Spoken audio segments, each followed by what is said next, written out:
नागपुर के पांचपौली परिसर से एक सनसनीखेज मामला सामने आया है, जहां एक वृद्ध महिला की बेरहमी से हत्या कर दी गई, लेकिन पांचपौली पुलिस ने तत्परता दिखाते हुए इस अंधे कत्ल की गुत्थी को महज आधे घंटे के भीतर सुलझा लिया है और आरोपी को धर दबोचा है। पुलिस के मुताबिक पांचपौली के लश्करी बाग इलाके में रहने वाली इंदु चौहान नाम की बुजुर्ग महिला की हत्या किसी और ने नहीं बल्कि उनके ही सगे चुलत पोते ने की। दरअसल वृद्ध महिला को शक था कि आरोपी उनका डेबिट कार्ड उनकी मर्जी के बिना इस्तेमाल कर रहा है। अपनी चोरी पकड़े जाने के डर से और शराब के नशे में धुत होकर आरोपी ने इस खौफनाक वारदात को अंजाम दिया। आरोपी ने करीब 4 से 5 महीने पहले ऑनलाइन प्लेटफॉर्म से एक चाकू मंगवाया था, जिससे उसने बुजुर्ग महिला पर ताबड़तोड़ वार कर उनकी जान ले ली।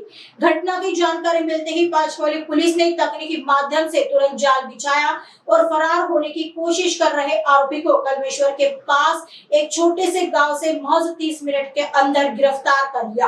आगे की जांच पांचपौली पुलिस कर रही है। बरोबर आहे। लष्करी भाग या परिसरामध्ये इंदू चव्हाण नावाची एक वृद्ध महिला, हिचा सकाळी खून झाला आहे याची आम्हाला बातमी मिळाली।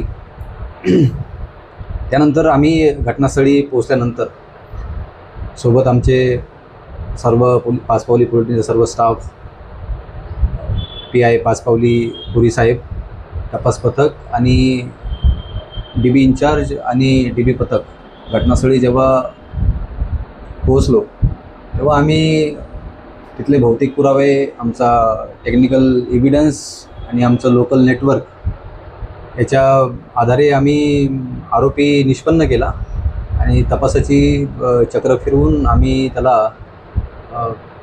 अर्ध्या तासामध्ये अटक केलेली आहे। तो कळमेश्वर या ठिकाणी एक छोटंसं गाव आहे, त्या ठिकाणाहून आमच्या DB पार्टीने त्याला ताब्यात घेतला आहे।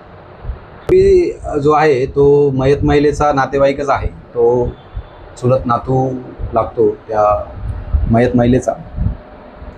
आणि महिलेला संशय होता की तिचं जे डेबिट कार्ड आहे तो हा तिच्या नकळत माघारी तिला न विचारता वापरतो, हा तिला संशय होता। आणि आपली चोरी उघडकीस येईल या आधारे, या कारणामुळे तिनं तो जो आरोपी आहे त्या आरोपीनं दारूच्या बिअरच्या नशेत असताना स्वतःकडचा जो चाकू आहे तो चाकू त्याने 4-5 महिन्यापूर्वी एक ऑनलाईन पोर्टलवरून, प्लॅटफॉर्मवरून मागवला होता। त्या चाकूचा वापर करून चाकूचे घावद्वारे त्या आरोपीनं त्या महिलेचा खून केलेला आहे। पूर्ण कारवाई जी झाली ती माननीय पोलीस आयुक्त Shri Ravindra single sir, joint CP Shri Navinchandra Reddy sir, माननीय नॉर्थ रिजन सर, माननीय DCP सर यांच्या मार्गदर्शनामध्ये पाचपावलीचे जे सिनियर PI आहेत, पुरी साहेब आणि त्यांचा स्टाफ, या सगळ्यांनी ही कारवाई अतिशय जलद पद्धतीने केलेली आहे।